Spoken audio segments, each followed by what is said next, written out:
is up, everybody? Almost said Metalbucker Dude. Dirty and DZAN. How's it going, everybody? It's Wednesday, April 28th. Sorry we missed you. So sorry I missed you last week. I got a little slandered. Hold up. I got a little slandered last week. Let me first... I didn't see this. Oh, you didn't see this? Maybe it's because it was coming out of your mouth. Scuttlebutt? Yeah, Listen, guys, we all know Dirty likes to talk a little shit, so that's what he was doing last week. I did not want to miss out on that pod, but I will tell you that the greatest thing that came out of all that is I got 4 out of 5 picks right. And I think that's really what matters here, ladies and gentlemen. That's really what matters. I'm calling bullshit right now, and I tell you why. Please. I originally picked Anthony Smith to win that fight. Right. I'll give you that. That's all I'm going to say. Yeah. That's all. But in the end, for the betterment of the team, I took Anthony Smith originally. We'll say he took that bullet. Just saying. All right. We'll say you took that bullet. All right, guys. Of DZAN for that one. So it's Wednesday. The first thing we got to talk about is what came out this morning. TJ Dillashaw out of his fight against Corey Sandhagen next Saturday on May 8th. From what I understand, it was a training thing. He headbutt somebody while he was rolling around, and now he's out. So they're hoping to reschedule as soon as possible. I don't think Corey Sandhagen is going to be getting a replacement. They're going to be just setting that back, and they might be going with Michelle Watterson. The karate hottie is going to be fighting. I think they're going to make that the main event because they were the Dirty likey. So just move that up. Yeah. So it's going to be fun no matter what, but it sucks, man. Over 2 years out, and now fucking got called off on this fight too next week. So disappointing. I for the life of me, the dude is cursed ever since Conor McGregor called him a snake in the grass. His life has turned to shit. Absolute shit. No kidding, man. You're not wrong. You're not wrong. I mean, he lost everybody in his life. Yeah. After that moment. Yeah. He tried to go down for greatness. Didn't get the belt. By the way, we will be talking about my visit to UFC 261. Oh, yeah, that's going to be fun. Yeah, we're going to get in that. First, the next thing I really want to talk about, because it is Wednesday, is tonight. TNT 1 on TNT 4 is going to be happening. I believe this is the last event that they're doing for us Americans. So it's not, I think after this, it's not going to be on TNT anymore. I think they were just doing it for this month. But Eddie Alvarez is back after his controversial, which we now call a no contest. It is not a disqualification. We were right. And I mean, it was obvious, man, that it should have been a no contest. He cried enough. He got his way. Oh, come on. Oh, come on. I was going to say, you saw those fucking hits. Bullshit. But yeah, he's fighting tonight. Hopefully he'll be able to crack the top 5 of 1 and give Christian Lee a run for his money. Sure he will. Rug is back. If you guys don't know who Rug is, he's a wrestler from Singal, and it's a type of wrestling. It's 2 forms, and I'm not going to act like I know what the fuck I'm talking about. What I will say is that it's 2 forms of ancient wrestling that is it is amazing to watch the power of this guy. I will say the striking is not there at all. Fundamentally, he's not really there with the striking, but he is a beast and he's a monster. 100% finish rate, as well as he's fighting the guy he's fighting tonight. 100% finish rate. Nobody's gotten out of the first round with the guy that he's fighting. So yeah, Rug. I'm going for this guy, and his real name is Umar Khan is his real name, but Rug is what he goes by. And the main event is actually going to be pretty crazy. To give a little history real quick on the main event, we have a light heavyweight championship on the line, but something really interesting in this bout. The champion, I'm going to try and say his name without fucking it up completely. Ong Lin, I'm going to say Sang. Okay, his last name is his last name is Sang, all right? What the fuck is happening here? You good? Yeah, every time I laugh, it's vibrating something. I don't know what the hell that is. I'm sorry, everybody. Shit down. I'm sorry. Through my mic. So Sang's fighting this dude. We call him. I'm just gonna call him RDR. All right. His last name is Ryder. They fought before. Okay. So Ryder fought Sang for the middleweight title and won. Okay. Then Sang went up to light heavyweight and Sang won the light heavyweight title. And now Ryder, who just beat him for his middleweight, is going up to beat him again for his light heavyweight. This will be the first time in MMA history that somebody has beaten somebody, won their belts, chased them up a division, and then beat them again and took their second belt. It'll be insane. Like John Jones. Yeah, and he's so fucking confident. He's like, I'm choking his ass out within 3 minutes. You guys got to watch this shit. It's on tonight, 6:30 p.m. Mountain Standard Time. I don't know, whatever the fuck you guys' time zones are. Whatever it is, you got to watch it. And it's just those three fights. I live in the real coast, so it's a 3-fight card. It's going to be great. So I wanted to shout that out real quick before we moved on to our UFC news. I know we got so much shit to cover. There's so much things. We missed a week, first of all. Second of all, 261 occupied a lot of stuff. So a lot of. So we could choose. There's two things we can get into right now. Okay.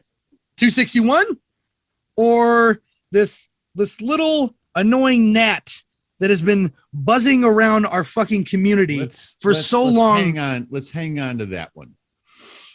Because I think it'll be a nice segue. Good. Everybody, I have tons and tons of video that I am not going to show on my phone right now, but I literally have pages and pages and pages of pictures and video that I will be posting on this channel. You already saw the gnat we're talking about. I uploaded that right away. Hey, here's a funny story for you. And you'll see in the pictures that I end up posting. I'm not going to post a lot of pictures, but I'll put that in the video for you guys, just to give you some reference points or whatever. But I pointed out before on a prior podcast where we were sitting, and there's one of the outlets or corridors, whatever you want to call them, where people can come in and out. Well, we happen to be sitting next to the presses corridor. So I saw Helen Yee and John Morgan and just about everybody on press row ended up coming through there at some point. Well, this little puke was standing next to me, and you're going to love this. I turned around. I don't know anybody in the crowd, but I turned around and I yell across the corridor area to the person on the other side of it sitting there. And I said, "Hey, do you smell pussy?" And he looks down, and there's Jake Paul there now, and his entourage. And one guy wasn't too pleased with my comment. I don't give a fuck. Okay. So I said, "Hey, do you smell pussy?" And the guy starts laughing, but then he looks down, because I think the guy thought I was talking to him. He got a little nervous. He's like, what? Yeah. Well, he got a little nervous. And so anyway, he's like, "No, man, what are you talking about?" And I said, "I smell pussy." And I went like that. And I pointed down, and he looks down, there's Jake Paul and his entourage. But what I didn't know at the time was, but I did actually capture it on video without knowing it, was AB was with them. I didn't even realize that. He actually walked out there with them. Oh, wow. I didn't know that until later on. My wife told me. Oh, wow. She's like, you didn't see Antonio Brown? He was closest right to there. you. So apparently AB was standing a foot away from me, because Jake Paul was only 3 feet from me. Yeah. And AB was next to me, but I didn't see him because it was down. I'm sitting up higher. Yeah. But yeah, I didn't even know AB was there. But yeah, that was one of the many moments that we can share. Love it. It was, listen, and the you'll notice from the title of this podcast, it's different this week. And it's different this week because I did get the opportunity to attend the event. And it's not to take away anything from DZAN, because DZAN does a lot for this podcast, you guys. But I entitled it my experience, or what we say, what UFC 261 was really like. Yeah. And the reason I titled it that is because there's a lot of misinformation out there about what it was really like.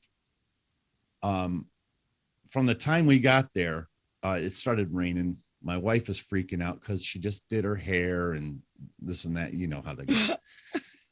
So we walk up there, and now you have to download an app. I think it's called Health Pass or Health Check, something like that. It's basically a questionnaire. And DZAN will tell you, and some of my patrons will tell you, I was nervous as fuck because I was feeling really ill. Yeah. And my temperature started rising so bad that we went to CVS and bought a thermometer. And at one point, I think it was 99.1 or 99.2, something like that. And then the cutoff, though, was 99.5 to let you in. Yeah. We get there. Nobody's taking temperatures. They're barely checking your health thing. All they're doing is to look to see if you had the check mark on it. And they were barely even looking at that. I didn't even know until after the thing that masks were optional. Yeah. And of course I post something, somebody on Instagram makes a comment. I saw that stupid shit. Yeah. Dude, just why do people feel? Because it's social media dirty. Come on, man. This dude's not in the media. He's a fuck. He's a puke. Nobody knows him. Fuck. When he sent me a private message, I never even responded to it. But anyway, we get in there. Nobody's wearing a fucking mask. So I said, fuck it. And I took, because I didn't know it was optional. Yeah. But when I say nobody, I mean nobody. Yeah. The only people that were wearing them were cops. When I saw the camera pan, it was open season. I mean, there might have been one out of every 50 people that were wearing masks. Look, welcome to Florida. It's what Joe Rogan said, and it was so fucking perfect. Yeah, it's only in Florida, man. Yeah, exactly. Only in Florida is right, because it is different down here. It's a different animal. It is the Wild West down here with certain things. Yeah. So anyway, so we go in. I stood in line for God knows how long. I think 35, 40 minutes to get a fucking t-shirt and a hat. But got our drink, sat down, and I look around, and it's just we got there 6:15 ish, something like that. So like right during the first fight. First fight? Yeah. Right, exactly. And I could not believe how many people were in there already.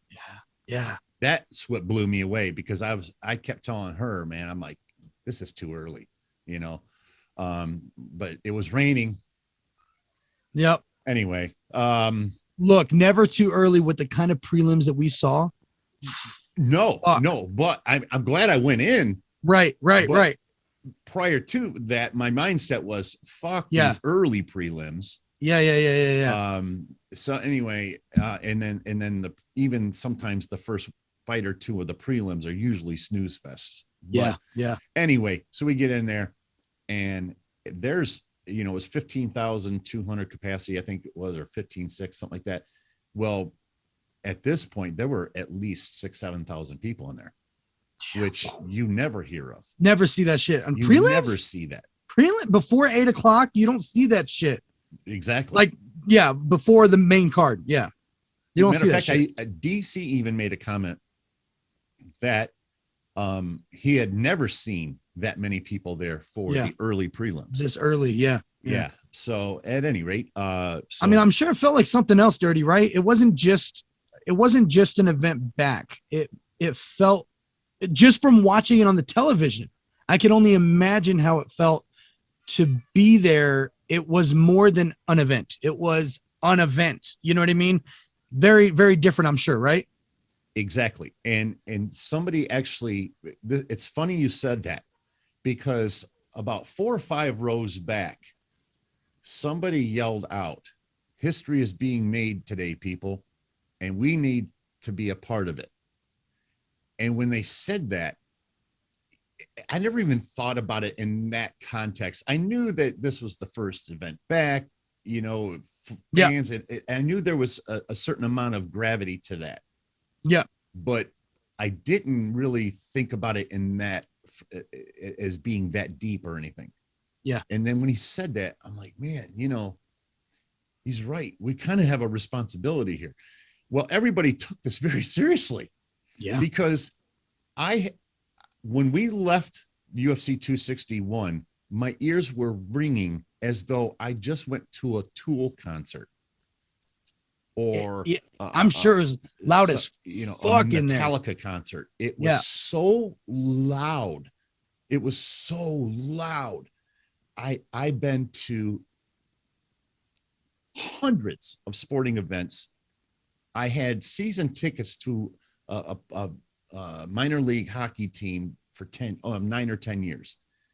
I've been to dozens of Pittsburgh Steelers games. I've been to dozens and dozens of Red Wing games, baseball games, Cleveland and Detroit, and I've seen it all. I thought this was beyond anything that you can imagine sonically. Yeah. It was so loud.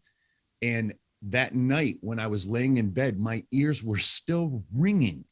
It was that loud in there. It was such a fervor. It was a groundswell just waiting to erupt. And every time somebody won, the roof just lifted off the place, man. That's why, and I'm jumping ahead a little bit here. I didn't really have much of a dog in the fight. Yeah. As far as Jorge and Camaro went. But the more the night went on, I kept thinking to myself, man, Jorge's fans are all here. Could you imagine what this place would be like if he were somehow to be able to knock out Usman? I think it would have literally came off of the building. Yeah. And I remember we were talking about that during the event. I remember during the event, because, you know, me and Dirty were talking a little bit during the event. And I'm like, did everybody just say fuck Jake Paul? Like, did that just happen? Because I could have sworn I just heard that. And you're like, every fucking person in this room right now is saying fuck Jake Paul. Yeah. And it's funny. It was that real. Yeah, it's funny because that all started in our section because he that's where he came out, right? Came out from your. It was as soon as he got about halfway up is when the fuck Jake Paul started. Yeah. It went on all night long. Yeah. So yeah. Fucking incredible, man. You could feel it from home. So I can only imagine how it was being in that fucking place. Every fight, it seems like every fan was invested in every fight, from the prelim to the top. And what a prelim card to have to start off the first event back. They got a fight on the night. The second fight was the fight of the night. You know what I mean? It was incredible. Every fucking fight. Not one decision for the main card. Right. Not all finishes. Right. Come on. 3 title fights, 5 finishes. You could not have one twist of fate. It. If you were to write a script, you could not have done it any better than what we ended up with. No. It might have, other than as badly as I feel for him, Chris Weidman, and we'll get to all of that. Yeah. Him and Jimmy Crute, you felt bad for him, but the dramatics that created, immeasurable. It was so wild, man. It might have been the best event that we've had so far since like 192 or 194, like Connor and Jose and 196. Yeah. What was the like the one with Holly and Ronda with McGregor and 196, I think. Yeah. Because that was him and Eddie Alvarez. Oh my God. MSG. That was probably it was one of the best cards, but this right here, one of the best cards Tyron Woodley we've ever seen. right? Yeah, Tyron yeah, Woodley yeah, was, yeah. I think Wonder that's when Boy. It was Woodley and Wonder Boy. Boy. Yeah, yeah, yeah. Yeah, yeah. What a fucking card, man. Or I think that was actually the first Diaz fight. That's why it's really stuck out. That might have been Conor Diaz 196 was because it he had just beat 200? Aldo. Maybe it was 200. He had just beat then Aldo. Yeah, MSG. yeah. It might have been that one or 202, something like that. But you know what? This right here, one of the best events we've ever watched, one of the best events that they put on for everybody to show out like that. Fucking amazing. And they showed out, man. So let's start diving into it, man. Yeah, let's start off. First of all, why don't you give our picks out over here, and then we'll address how everything rolled out. Yeah, so when we look at our picks from last week, we see that Dirty's pick, we had he had Crute over Smith, which is the same one that I had. Now I will say I did get him to change his mind last minute. I talked up Jimmy Crute so much. Yeah. And I got to be honest with you, man, even if he didn't get a dead leg, I don't know if he would have won that fight. Smith was fucking on it. He was picking him apart. Did you hear what he said about the walkout? No. Okay. So he said that they were backstage and that he was screaming at Jimmy Crute, even though they're pretty cool with each other. Yeah. But he was screaming at him, he said. His words. And they keep them separated to a degree, but they saw each other very plainly, and he was screaming at him, telling him how he's gonna fuck him up and this and that. Wow. Oh yeah. Wow. Yeah. The Lionheart. Yeah. So then he said, just before he started walking out, he said he was taken back by the energy in the crowd. He said, and it was just firing him up. With every step he was walking, he was getting that much more worked up because he was feeding off the energy of the crowd. And a lot of the people, they talked about how the fact that they gotten so used to no fans. Right. So now, not only do you have an incredibly charged arena, it's also the first time in front of fans. So it's just so these fighters are charged up. Yeah. And you know what? And that could speak to why we didn't have any decisions. Everybody just fucking ready to go. The fans pumping them up with every fucking fight. Look, Crute tried, man. Crute tried, and he did hit him hard a couple of times within that round, but it didn't take but two. And I know they said it was the first shot, but really they were clinching. When they broke off the clinch, he hit him in the same leg once, didn't do anything, but it was only seconds after that. He hit him again, and it was just perfect. Like, he hit the perennial nerve, dead leg, went out. But damn if Crute didn't try. And he got 2 takedowns with a fucked up leg like that, man. You got to give it a Crute, bro. Yeah, he had the Lionheart that night. Let me tell you. Anthony Smith, he was very upset with himself. Yeah. Because he said, what an idiot I was for going in. And it's funny that he said that, because at the time I'm like, what are you doing? Get up. Yeah.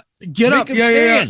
Yeah. Because that's what Sugar Sean O'Malley, and when he fought Marlon Vera. Yeah. Cheeto Vera. Marlon. It was the Korean guy, not the Korean zombie, but you're talking about like for his first fight, and he went through it, and he actually made it through. Yep. Yeah. And he actually persevered through the fight. Would have made him get up. Yeah, Sugar it would have been done. Would have lost that fight. Yep, you're right. So anyway, but listen, let's keep it real. Jimmy Crute did not lose that fight. Jimmy Crute lost the fight.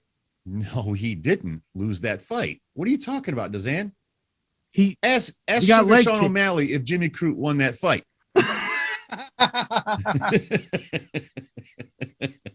The dead leg strikes again. Hey, fuck that. Crute, you're right. You know what? Crute won that in heart, but Dirty lost the point. We both lost the point. Yes, he did. We had Hall and Weidman. Oh my God, Weidman. Oh, dude. Weidman. Oh man. I got to be honest with you. When Weidman walked out, I thought to myself, I'm going to lose again. I'm going to get another pick wrong, because he looked so fucking on it. He looked focused. That looked like a champion Weidman. And everybody's leading up to the fight, said the same thing. We've never seen him work this hard. This is how he worked right before he won that belt. You know what I mean? And he got a little loose with his training when he did have the belt. and that could have led to his losses and Right. some really embarrassing shit that's happened in the octagon. But God, man,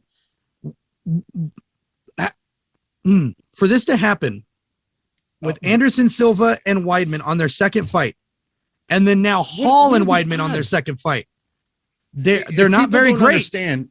Explain it to the people that may not be aware. Okay, so just so you guys know, the kind of catastrophic leg break, and if you guys haven't seen us, follow us on Instagram and Twitter. We post them, and I post the little slow-mo when it happens. He kicked, and when Hall tried to check, if you hit the knee, right, on the hardest part of the knee with your calf, one of two things are going to happen. It's going to be a great check, or you're going to shatter your shit. And he got his shit shattered. This has only happened three times. And Weidman has been a part of two of the fights that this has happened. When Weidman the other fought person involved, Anderson Silva, when he fought Anderson Silva, their second time, Silva, Weidman 2, Anderson Silva, the exact same leg, kicking the same leg that got checked. Come just on. Out of curiosity, who was Uriah Hall's last victory over? Anderson Silva. Oh, yeah. It was Anderson Silva. Jesus. The twist of fate, man. It's like parallel universe. Really, really crazy. And Hall did a great job. He was very concerned. You know what I mean? He didn't gloat. He was just like go the Aljamain Sterling thing. Well, he didn't go the Weidman way. When Anderson Silva broke his leg, Weidman stood over him like this. Right. Come on. Right. He didn't go the Weidman route. He was very respectful, and he knew, and Hall now becomes the first fighter in UFC history to win a fight without throwing a strike. How badass is that? Exactly. How badass I didn't have to touch him. Right. You know what I mean? Right. But it says, he says it's going to take about 9 to 12 months before he's even ready to train again. And then we're looking at another 6-8 weeks after that. So, I mean, he's going to be gone for a while, but it hasn't stopped, his motivation to continue on. And that's really the most important thing I think we can take out of this horrible shit. Yeah. One thing that I noticed right away, and I'm sure you saw it on TV too, was they had that stretcher in there within 20 seconds. Yeah. I mean, the EMT people there, or whatever, EMS or whatever they're called, they were on it. Yeah, they were on it. Yeah. Yeah. So, and Weidman was taking care of the UFC did a really great job of taking care of him, making sure that the doctors were linking up with the doctors at the hospital. They gave him a private jet back home. Come on, man. Yeah. Really, really good. But so sad to fucking see. I will say, so Dirty had Weidman in that pick, and I had Hall. So we're looking at that's my first point of the night. Dirty still 0 points. Okay. Moving on to I see it. I was just moving on to the 3 title fights. Look, Valentina Shevchenko had a fucking point to prove. Let me take this one. I gotta take this one. Go. Listen, I equate this fight into this, and this, just bear with me a minute. Jessica Andrade spent 6, 7, 8 weeks, whatever her camp was, putting these bows on everything in her game. She would tighten up these bows and put them all over the place. Her BJJ, her striking, and she's got them all buttoned up and everything. Valentina Shevchenko, it took her about 3 seconds to untie the first one. Yep. And then the other one, and then the other one, and then the other one. She just dismantled her so methodically that I'm this close, man. I'm this close to believing. I'm this close to believing that she could beat Amanda. Wow. At 125. Well, and DC shares the same sentiment. He says Valentina, skill for skill, is better than Amanda Nunes. But when it comes to strength, Amanda's so power. Strong. Yes. She's so strong. But technique, Valentina is as close to perfection as I've ever seen in the UFC. Yeah. when you have a champion that loves to beat their challengers in their game, you know that they're on that level. When people say that there's levels to the shit, they're on the top. You know, it's incredible. She's like, this is the girl you thought was going to give me problems.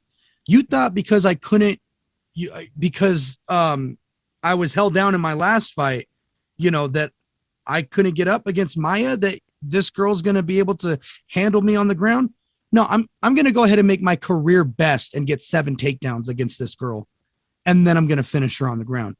Fucking impeccable performance. We all took part in that narrative, I think. That, you know, somehow Valentina was going to be susceptible because of all of that. Listen, it was one round, man. You know, we tend to do that a lot, don't we? Yeah. You know, we see what we believe as a whole, you know, and we try to expose that and ignore the rest of it. The rest of it. I kind of liken this to Metal Biker Dude. I could go on for an hour just sucking Eminem's dick. Okay. I could go on for an hour just calling him the GOAT, saying, you know, how perfect and how deep and how skillful his bars are. I could spend an hour doing that. And I could make one offhanded comment about the goofy color of his shoestrings in his shoes in the video. And that's all the comments will be about. Oh yeah. You said something negative. That's what I deal with on Metal Biker Dude. Yeah. And that's why and you people that do that are the reasons that people like me do not respond to the comments over on that channel, because you ignore everything else that I said and you focus on the one thing that you found negative. That's what we tend to do a lot of times when it comes to people like Amanda, Valentina, John Jones. Yeah. You know, John Jones. Yeah. We tend to ignore the fact that 98% of them, of their game is pure perfection. Yeah. But when somebody exposes what we perceive to be as some sort of weakness, we tend to go all in and be like, oh my God, Jessica Andrade, she could do that too, because she's really good with Brazilian Jiu-Jitsu. Yeah. What if she drops her on her head? Yeah. Right. And here we are. And here we are. Again. And here we are. Look, if our picks were like a bingo space, she would be the free space on the bingo slot. Yeah. Like that's a given. Right. So that's how Dirty got his first point. So Dirty got a point there. I got 2. I also went for Shevchenko. And so she finished that shit out with some elbows in the second round. Beautiful. Moving on to the next title fight. You don't ever count out the golden underdog, Rose. No, sorry. Thug Rose. Thug Rose. Thug Rose. I'm so upset that he didn't say it. I think he felt so insecure because people kept talking shit. No, he didn't say Thug Rose. Oh, man. No. But Anik did. Anik said it. But yeah, fucking A. In the first round, I think it was like a minute and a half into the first round. What a beautiful combination. Kick, man. Beautiful combination. She didn't see that shit coming at all. She thought it was a kick to the body. If you look, she went to parry. She lifted her hands up, almost, you know, let that leg scoop by. But it went under her guard, not to the side. No, that shit went under. Beautiful. That was fucking amazing. Perfection. That was so amazing. Absolutely perfect. It reminded me so much, albeit a completely different kick. Yeah. The gist of it reminded me so much of Holly knocking out Ronda. Oh yeah. Yeah. Yeah. It reminded me of that a great deal. As far as dramatics go and the fact that it was a head kick knockout. Right. And no one really thought that was going to happen. We thought everyone thought we were going to see a war, right? How incredible for her to stop Zhang.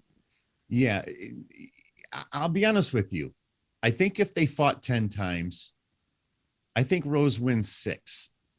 Oh, okay. Zhang Weili is, let's not get this twisted here, man. She got caught. Okay. Yes. She's a tough fight. We saw what she did with Oh, Joanna yeah. Jędrzejczyk. I mean, With Andrade, we 42 know fucking Jessica Andrade, seconds. of course. Yeah, Yes. that was My a God. murder. Murder.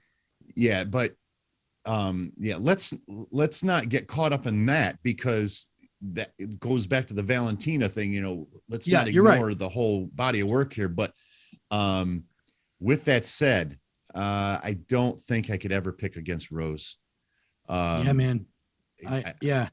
Look, I had with you. I had Zhang Weili all week, and you remember on Friday night. It was the night before, or it was right before I listed the picks. I told him I think I'm gonna change it. I think I'm gonna change it to Rose, and it was literally the night before the event. I changed the pick to Rose. Every time I've never picked right against Rose. I'm gonna be honest with you. I love Joanna. I think she's one of the greatest to ever do it. I hate her. Of any weight class. I fucking love her. I fucking love her. that. The Boogie Woman is coming for you. Then listen, when I had Joanna all the way. When she beat Joanna, I thought kind of like this, like, you know what? She's not going to beat her again. They had the rematch. I went with Joanna again, and I lost. And then when she fought Andrade, I was like, this is going to be easy one. And I went with Rose, and I lost. Look, I've never picked right. When it comes to Rose, I've never picked right. And I learned from that moment, when she is a favorite, the pressure is on her and she doesn't do as well. But when she's the underdog, she puts it all on the line. She's focused and she's technical. And I think that's what we saw. I told you that I was concerned about her mentally. Yes. Yeah. And we talked about that early in the week. That's we didn't think she was going to be mentally as strong. Weili. Right. It was not a matter of skill set, because I've been around long enough to watch enough of Rose that skill for skill, she's hard to beat. Yeah. But I know how tough Zhang Weili was. But let me point something else that I think did play a factor, and that was the crowd. Because every fighter from the US, it was so loud. The USA chants, they were so loud. They were piercing loud. And I can't help but wonder, because quite frankly, Zhang Weili looked shook to me. She looked shook before the fight started. Because of how the crowd reacted to her. If you looked at her face the entire time, and I even pointed out, and matter of fact, I know I've got video of it. I zoomed in on Rose, and she was shadow boxing, but she wasn't just shadow boxing. I mean, she was throwing full force shadow boxing. She was like going at it as they were announcing Zhang Weili. And I looked at my wife and I'm like, oh my goodness, man, she's ready. And the crowd, she was feeding off the crowd. Matter of fact, she mentioned that. Zhang Weili, I think she was shook. I really do. Her eyes I would agree with that not for sure. Look like they did when she fought Joanna. Remember when they faced off and she said, "Shut up." Yeah. When she told her, she was as far from shook as you can get. Yep. Yeah. And they were in her home. They went to China for that one. Right. Yeah, that was huge. No. I'm talking about the Joanna Jędrzejczyk fight. Oh, okay. I'm sorry. Yeah. Yeah. You're absolutely right. When she was getting announced there. Yeah. When she was getting announced, and the boos started happening, she was so taken back. She didn't understand, like what was happening, why, and how badly she was getting booed. She didn't understand it. I did too. She doesn't fully understand English. I don't think she knew kind of the culture in it. If you think about it, the last time she fought, there was fans. Exactly. There was fans. And anytime really that she's fought, she's never had a reaction like that. And so for her to have a reaction like that, I think she felt off from the go. You're absolutely right. Yeah. I think Dana was right by saying rematch should happen right away. Well, they have the old school scoreboard, the square looking one that in the middle of the arena. It's an older arena. And then they have things on the side too, and I was watching her face, and I'm like, yikes, because she, you know, people like us, we know when somebody's shook, you know. Right. She absolutely looked shook to me. Yeah. So That was a weird one. But some history, man. And she's the first UFC fighter or women's UFC fighter to lose that title and win it back. You know, two-time champion. Yeah. Amazing. That was awesome. So when we look at those 4 fights, we have Dirty with 1 point, and I think I got 3 points. Is that how we're looking? Yeah. How many times are you going to repeat this? So main event, this is where Dirty gets his 2nd point, guys. So it's okay. And then I get my fourth one. Now we're moving on to the championship fight. I will say though, we both got it wrong when it came down to how it was going to happen. Dirty saw a fourth. This next one. Look, I got to milk this shit when I can. I have to, because I know that it's going to be bad when it's reversed. You down. Oh, I know. But right now it's about me. I'll put my homework in next. You know what though? We both said, and that's probably why he did so well, because we did no, that's why DZAN did so well, is because this was an impossible card to pick. It really was. Everything except for Jorge and Usman, could have went either way so easily, and that's why DZAN's doing his thing now. So anyway, doing my thing.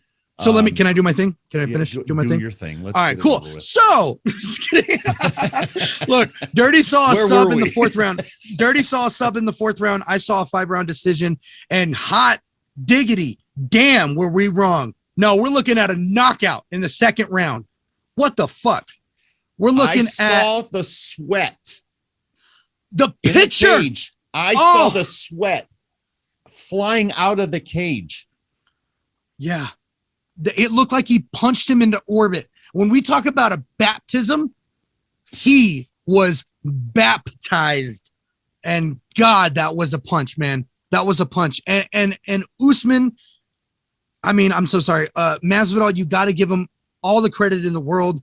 Immediately, he's not one of those that, you know. No, he took the Conor McGregor approach. That goes away. Yes. Right. Very humble. He takes that shit on the chin and he gives respect where it's due. And he's like, yeah, man, I'm a fan of that. Look, he gave it to me and I misread it. I thought he was going for a takedown. He switched. Teddy Atlas said the exact same thing, by the way. Yeah. Oh yeah, really? Yeah. He broke it down and he said he walked through the setup that Usman set up on Jorge, and when he moved, when you look at that punch in slow motion, vicious knockouts you have ever seen in your life. You cannot hit somebody more perfect. You cannot get the button more perfect than you did with that. And for him to be knocked out in a millisecond, like a baseball, and for his chin to hit his own shoulder on the way down, and some super necessary follow-up shots. Come on, man. His head was literally going to pop off of his shoulders. The way it snapped, and and that was because he moved his body into it. He moved his right leg. If you ever watched, do you remember the fight Conor against Chad Mendes when he threw that? Yes. It's just it looks, and he threw his entire body into it. Yeah. If you ever watch one of these guys, it looks exactly like a baseball pitch, Yeah, and that's exactly what Kamaru Usman. If you look at a baseball pitcher completing a throw and freeze framing him, it looks exactly the same. And that's what. And it's so funny that you said that, because when Connor got on Twitter and he's like, "You're taking my shots now too, taking my shots, and you're taking my words." Yeah. Because when you think about, Connor has always had a wide stance, not so much lately, but he's always had a wide stance. No, it looked very. And when somebody has a wide stance, they're able to hide how close to you they really are. And when you have a wrestler that does that wide stance and moves his right leg while he's throwing the right, it looks like a takedown all day, 100%. Yeah. So he switched levels on him. Worst thing to do. Caught him beautifully. And to be fair, Connor does it differently. He likes to set up with the right, and then he throws his entire body into that left. And his entire body. No, he wins shit. He wins shit. The original champ. Put some respect on his fucking name. Hey guys, hang on 1 second, please. Sorry about All that. right, Everybody. we back. So that pretty much wraps up UFC 261. Again, what a fucking great card. All finishes again, not one decision. And So DZAN got 4 points. There. Woo! DZAN got 4 points. Dirty got one. I was there. Were you there?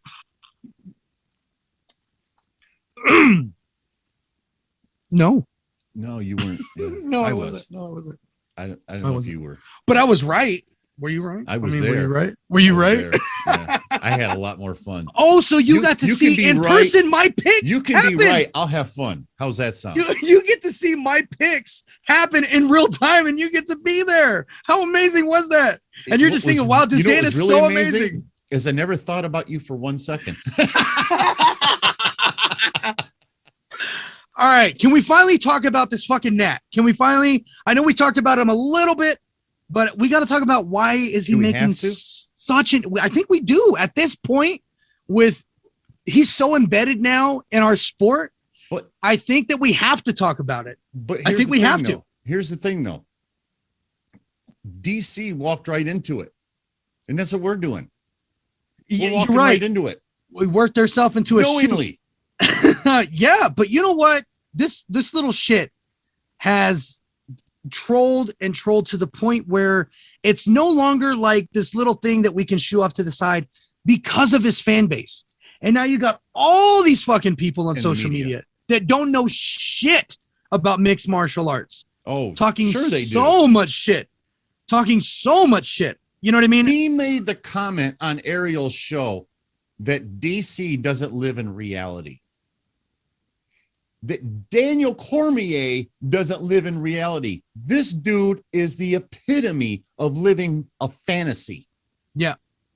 1,000%. 1,000%. A guy that never boxed before, and then he beat a guy that never boxed before. We'll see. And wasn't that the thing? Ariel told him. Ariel's like, hey, why don't you do MMA match with him like he suggested? Yeah, what do you say to that? Yeah. And he said, of course he's going to say that because I don't have experience with that. And I love Ariel for this. He said, well, what about the fight with Nate Robinson? Yeah. Wasn't that somebody that he called him? No. But Nate said that he was hitting pads that whole year. And you know, so that makes him a boxer. The fact that he stuck up for DC too, I really appreciated. I love that, man. You got to love Ariel. He's like, I can't let you talk about my man like that. Yeah. He's one of the greatest. Yeah, of course. He made Jake Paul give DC props. You know what I mean? Exactly. And that's a real fucking friend right there. What he said, because what he originally said is that he was what did he say? Garbage or. Yeah, he was trash. And he's trash. And he ended up having to reformulate his statement. He's like, what he was saying the first time. Yeah, he's like, oh no, I respect, blah blah blah. No, shut the fuck up. Nobody. So we had that little thing, and from what I understand, DC said that somebody was like, yo, Jake Paul's here, and he had looked, and Jake was like talking shit to him from across during the fight. No. Right? No. What happened was, what had happened. What happened is somebody told DC that Jake Paul was there. DC turned around and DC said something to him. Okay. Then DC was talking to the producers in his microphone and he said, hey, I need 2 minutes. And they said, you don't have 2 minutes. He said, guys, I need 2 minutes. Yeah. He said, okay, you got 2 minutes, go. So then he got up and he walked over and you could see in the video that at the very least, Jake Paul had a frog in his throat. All right. Oh yeah. At the very least. That very first picture, when he walked up and he had his finger in his pointing right in his face. Got his finger right there in his face. He had his hands in his pocket. He was looking down and he was nothing to do with it. That right there. His hands in his pockets tells you he's a bitch. Yep. Okay. Because he ain't ready for put your hands in your pocket when somebody's putting their finger in your face. That's especially the last when thing you do. And Jake said he was going to slap me the next time he saw me, and he didn't slap me. Blah blah blah blah blah. Mm-hmm. You had your hand in your pockets. Now. Exactly. But if you were ready for it, you wouldn't have had your fucking hand in your pocket. I can guarantee you that. You know what I mean? And the UFC provided that little fucker with all those guys. So those people that were around him, That's UFC security that Dana gave to him because he knew his bitch ass was going to need some little extra security. Mm-hmm. But look, when it comes to boxing and mixed martial arts, people have to understand boxing is a martial art. Okay, let's get that out the way. Okay, one martial art. Okay, now when you're boxing, there is various set of rules that you cannot break, or it becomes something else. Lots of rules. In MMA, there's boxing, Muay Thai, Jiu-Jitsu. You got every form the of only thing combat. You can't do is eye gouge and low blow. Kick. Right. Knee down opponent. Exactly. Like, this is as real as it gets without hitting that barbaric line, right? It is street fighting. Exactly. What it is. You don't eye gouge in a street fight, and you don't kick to the groin in a street fight. I would put any 135-pound, male or female, against any middleweight boxer. They're getting choked the fuck out. They're getting their arm broken. Do you remember there was talk about Amanda? Yeah. It was very brief. And very Dana brief. shut that down quick. But let's not get it twisted. Amanda would fuck you up, Jake Paul. Fuck him up. She would fuck you up. She'd fuck most men up in the 125, 135 division. She is not to be trifled with. Any of these guys that have high level striking would have fucked him up if it were a fucking MMA fight. Yeah, if it were an MMA fight, he's going down and he's being punished. He's going to be hurt. And it's just like DC said. Delusional. Yeah, DC said, I don't want to box you. I want to hurt you. I want to torture you. I want to cut you up. He's like, you remember what I did to these people? Yeah, this elbow right here. Bam, right there. I want to slice him. I want to make him hurt. He wants to torture him. And you got fans on social media that say that MMA is not like as good as boxing because people tap. And that Brazilian jiu-jitsu competitions are not pro fights because you don't punch. But you can get your leg ripped off. You can go to sleep. You can get your fucking arm ripped completely from your body.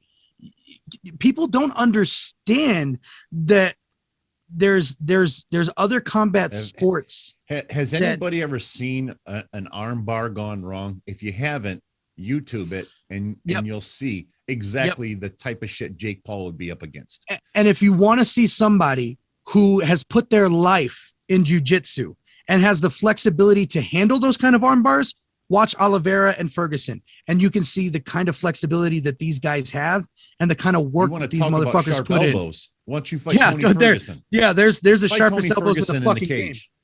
See what happens. Listen, Dirty, you can put anybody against this dude. He did a great job by choosing the one person, that doesn't have striking. And to be honest with you, I am almost convinced that it was a work. Wait a minute. The way he went down. Let's not forget. He also challenged Michael Bisping, a man that has one eye, two replaced knees. Yeah. That was his first challenge. And then all of a sudden that dies off. Why did it die off? You want to know why it died off? Because Michael Bisping can strike. Yep. And somebody got a hold of him and said, okay, yeah, he's got one eye, he's got two fake knees, but he'll still fuck you up. You better go for somebody different, because all of a sudden the Michael Bisping stuff just dropped off the face of the earth. And then all of a sudden they're signing a contract with Ben Askren. Well, yeah, no shit. You want to go after an old fighter, but not that old fighter, not an old fighter that literally holds the record for going the longest without winning his title. He went 26 fights in the UFC before he won his belt. And he was up there in age. So listen, anybody you put with him, he's getting murked. Okay. And he's also being really smart about it. If we want to peel down the fourth wall a little bit, it's great business. Okay. It's great business. The guy's making money. And to be honest, hey, when he showed up for 261, my first thought was, this is brilliant on his part. Yep. 100%. And brilliant on DC's part. Give DC the fucking payday. Give him that payday. He'd fuck him up. Even if it was boxing, to be honest with you, he'd fuck him up. Box him. No, he's not going to. I wish DC would retract that, because me too. We all know and DC said he'd be willing to go down to 205. Yeah. We all know, even at 205, if DC were to box him, he could still torture him. Oh, yeah. Yeah. 100%. There's not. Yeah. Look, do it, DC. For this the is love great. of all of us MMA fans, please do it. The one thing we can take away from this, I think, is that we're getting more eyes on the sport. It's a lot of negativity right now because a lot of them are trolls, but some of them will stay to see the real work. Some of them will stay to see the real competition and how this shit really works. After 261, I think we gained a lot more fucking fans. You know what I mean? Oh, sure. But this Jake shit with being disrespectful. Also, ABC, ESPN putting it on ABC a couple of times. Yeah, that helps. That helps. The sport is still in a growth market, and you look at football and basketball and baseball and even hockey. These sports have been around forever, so there's not going to be a tremendous amount of growth. But yet, maybe not baseball, but the other three aforementioned are still growing sports. So you can imagine how much longer MMA has to get growth. Yeah. And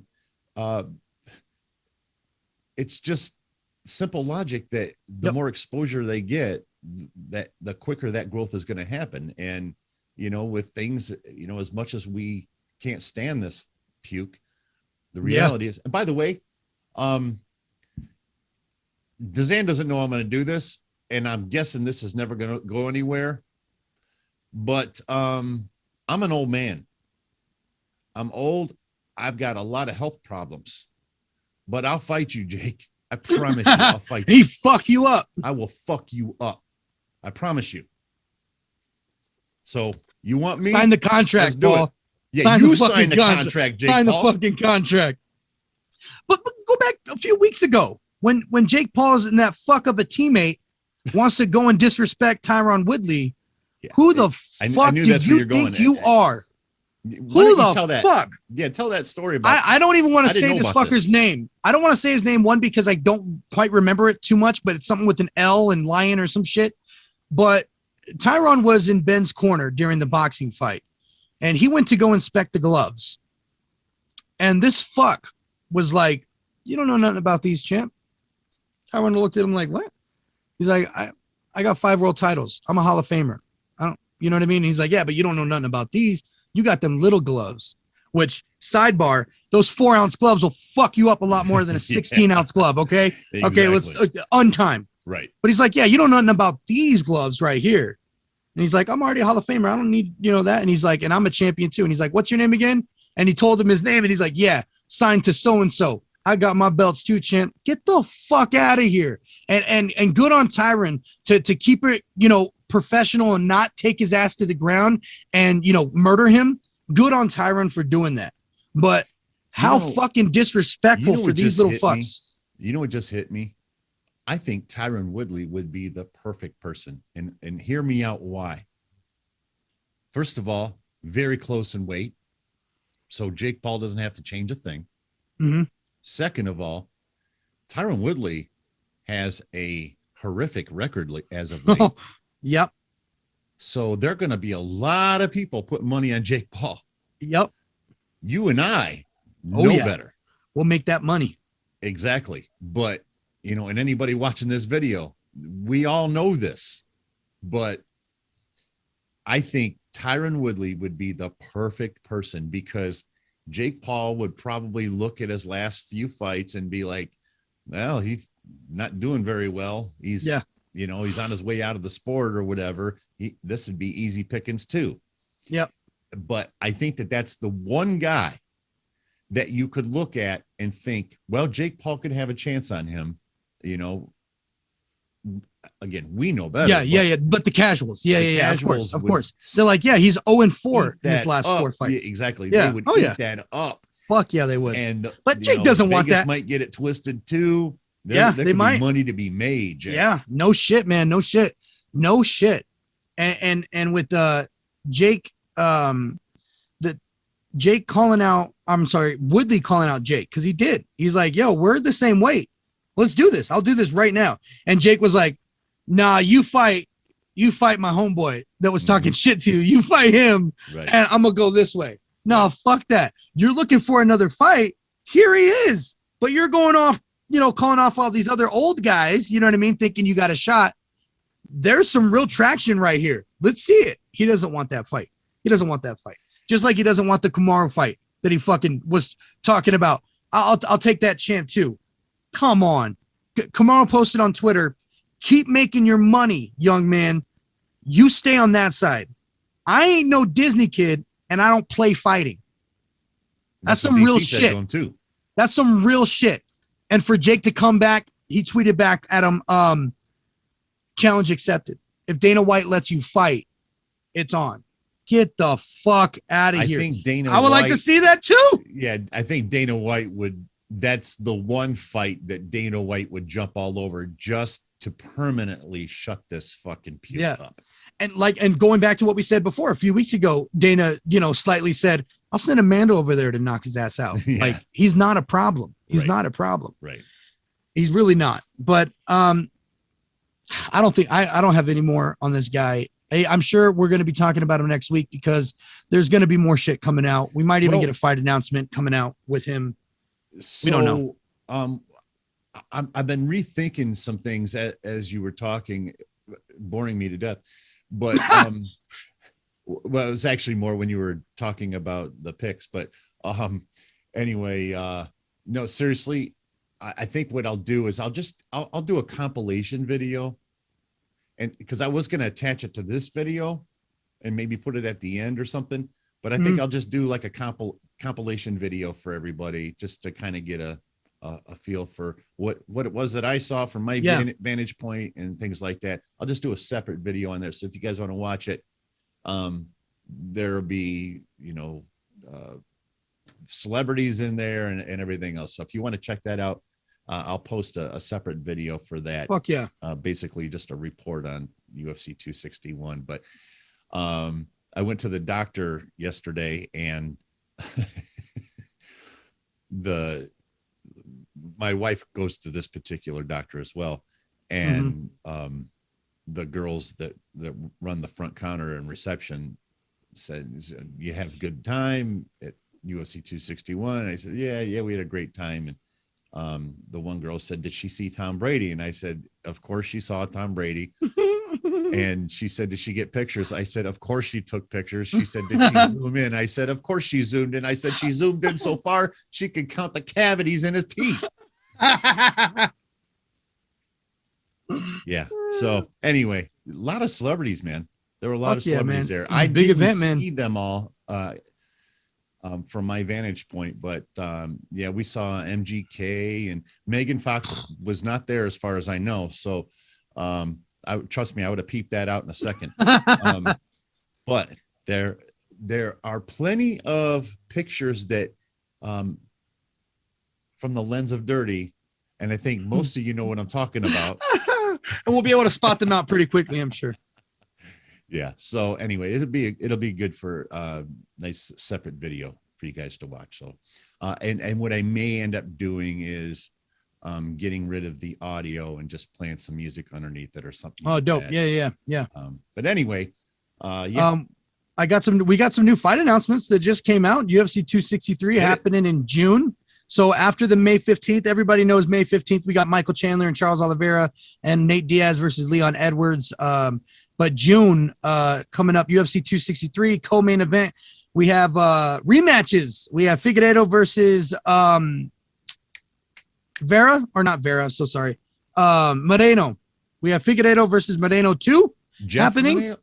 Brandon, the baby assassin. Brandon. Yeah. Brandon Moreno. Yeah. So they had their draw in December, I think it was, or in January.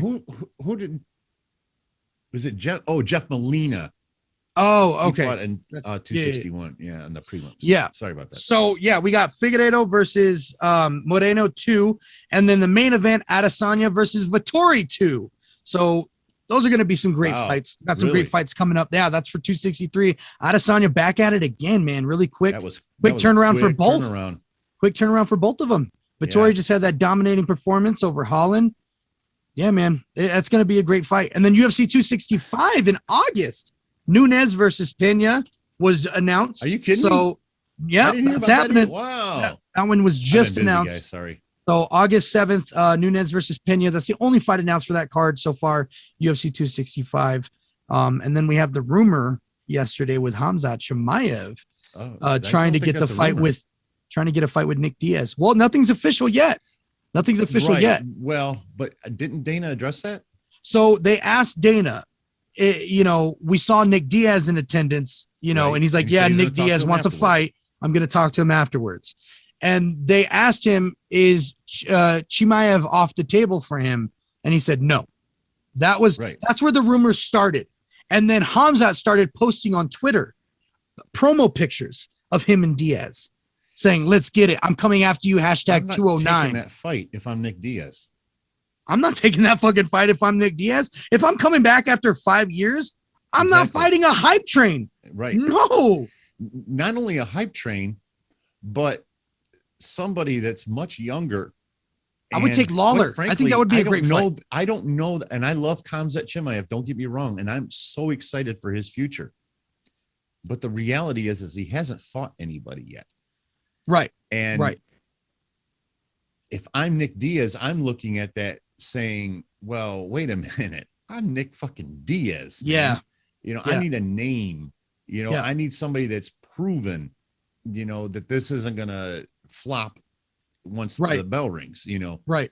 We don't believe that for a second, but if I'm Nick Diaz, I'm looking at it a lot differently. Yeah, I agree. I think Robbie Lawler versus Diaz would be a fantastic comeback. I think that would be one hell of a fight. Give me that Robbie fucking Lawler's fight. One of my all-time favorites. Oh yeah. So. Oh fuck yeah. Oh yeah. I mean, so give me Nick, that fucking fight. Robbie give me that fight.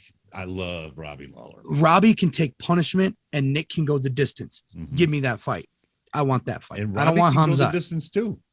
And with Gerald Meerschaert, when he knocked him out with one punch, I will say that is really when I started like, this kid is for real, because Gerald Meerschaert doesn't get laid out like that. And I don't know, man. It happens so quickly. I understand that, but at the same time, I was really taken back. Gerald Meerschaert, I don't know that Meerschaert has really gotten to that level either.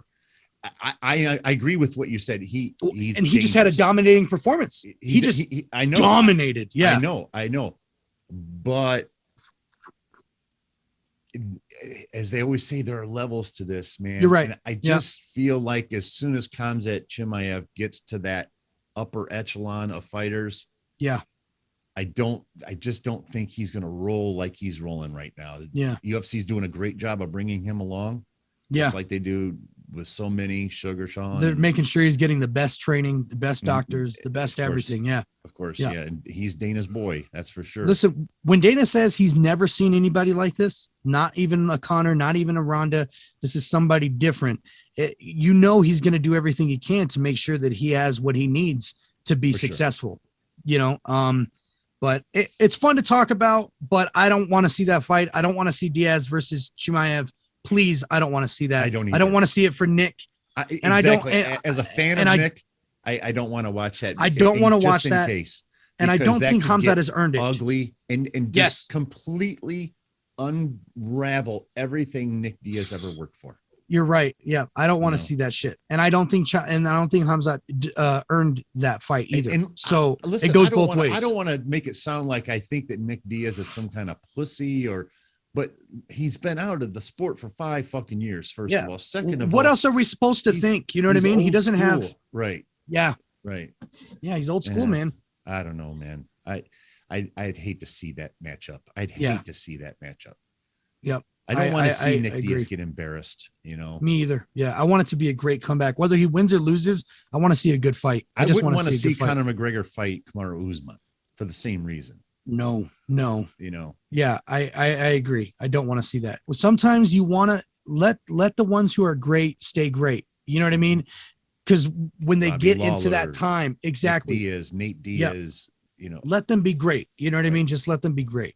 Right. We don't need to bring them into shit that's. Dustin Poirier is a bit of a different animal. He's still somehow ascending.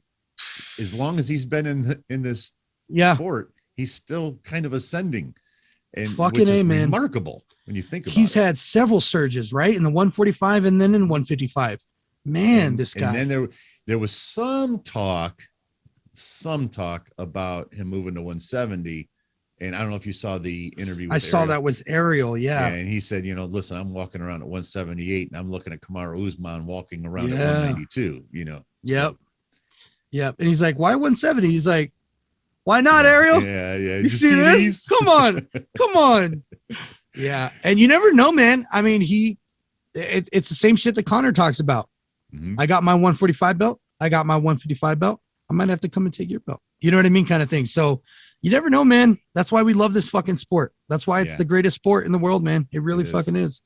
I'm glad more eyes are on it, but I wish that it was a little more educated eyes. Hopefully they'll be educated within time if they stay on it. Yeah.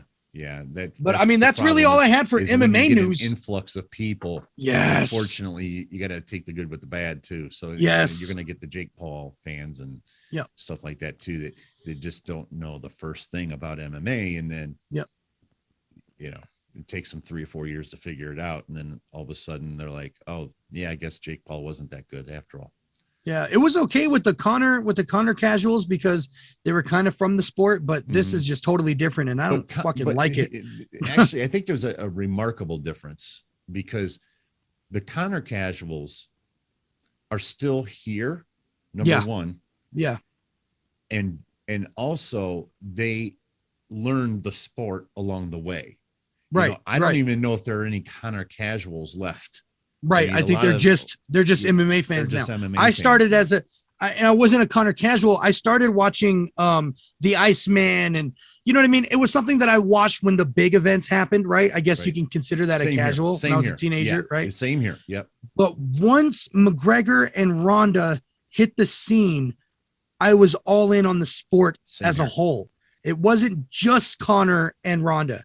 I was following everybody. One of my sons said to me, Dad, there's this guy, his name is Conor McGregor. You got to watch him fight. And they call him Mystic Mac because he's always predicting how he's going to win. He's going to knock him out in. And I'm like, okay, whatever.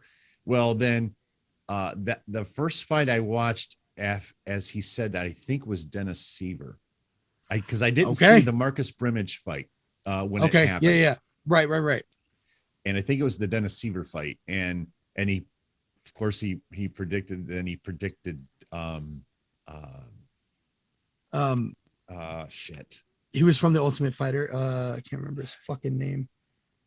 Damn it. Anyway, so he went on to keep predicting, and then he knocks out, and then he predicts a first round against Jose. Yeah. And I'm like, dude, there's something to this guy. Yeah. And especially when he says my son was full of shit, but really you can call me Mystic Mac. I predict these things. Come on.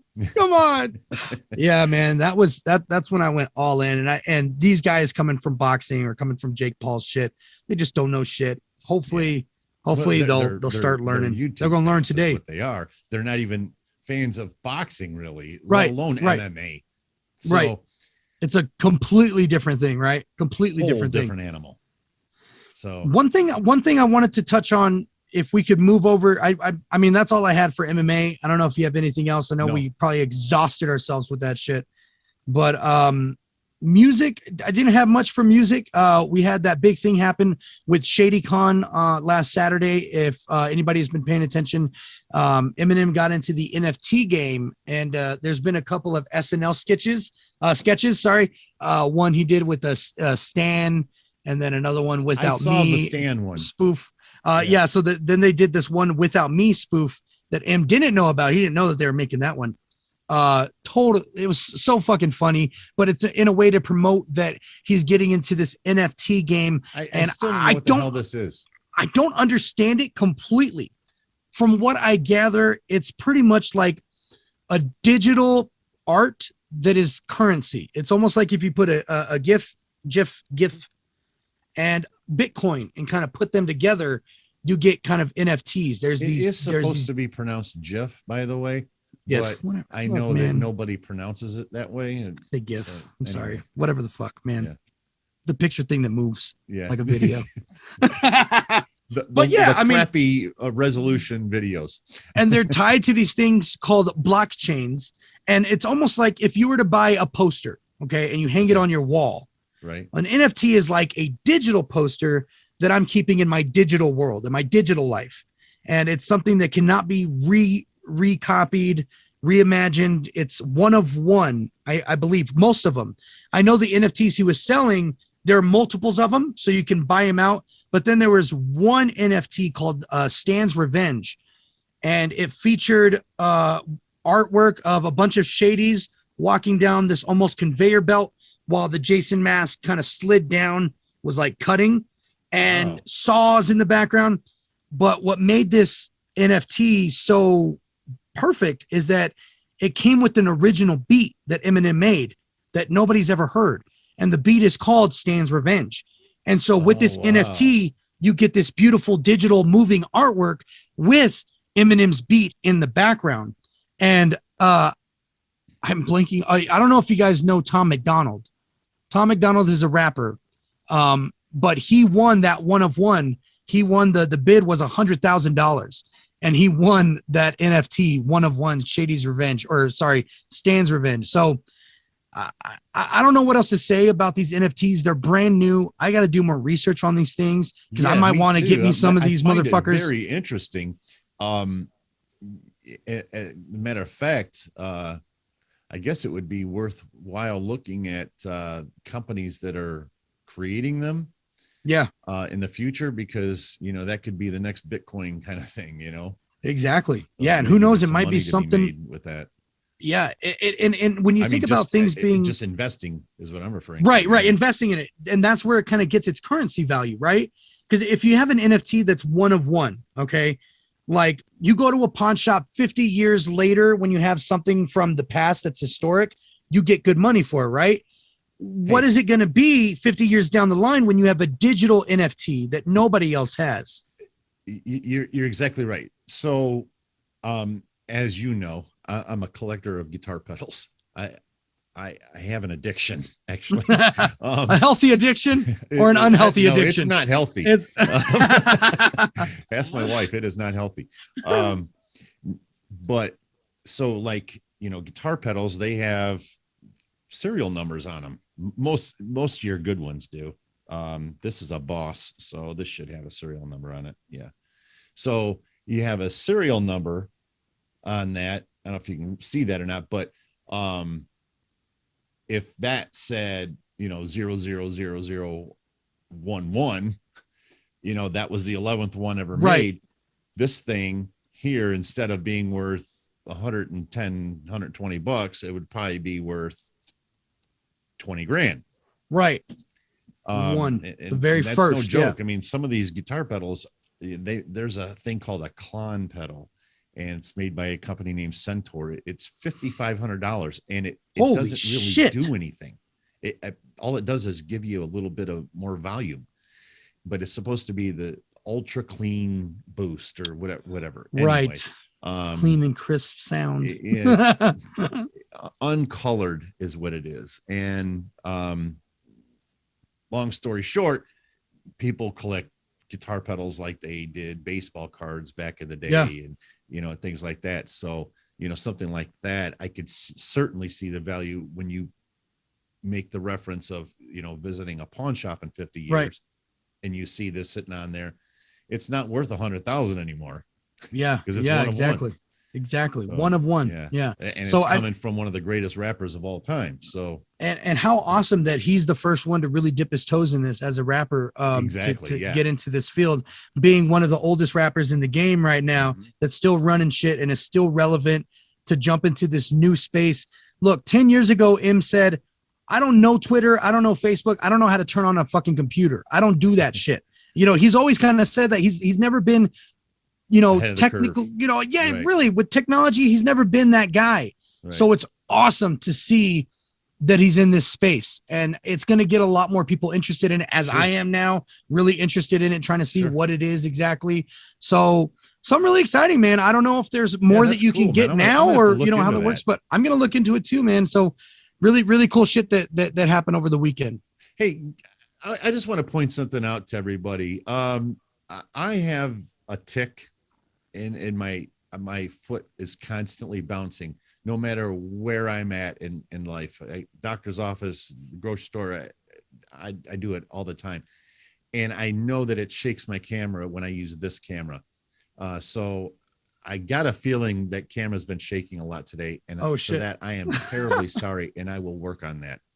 I promise. I'm really sorry about that. I know that probably drove some people crazy. So They can just look at me, bro. You're good. They can just look at me. You're fine. Just look on the other screen. Anyway, I think I should just I should just cut yours out of there and just put okay. on there. Yeah, there you And go. then Yeah, I it's can just edit dirty it. with my audio. Matter of fact, I do the editing here, Mr. Yeah, DZAN. and you can cut out my audio. Here, look, I'll give you some sound.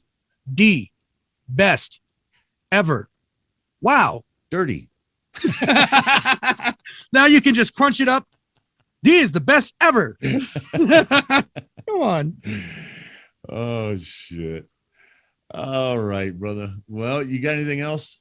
I think that's it, man. Yeah, I think we probably smushed. I don't know how long we've been Smushed the here. 2 weeks in. Yeah, man. But you know what? There was a lot of shit to go over.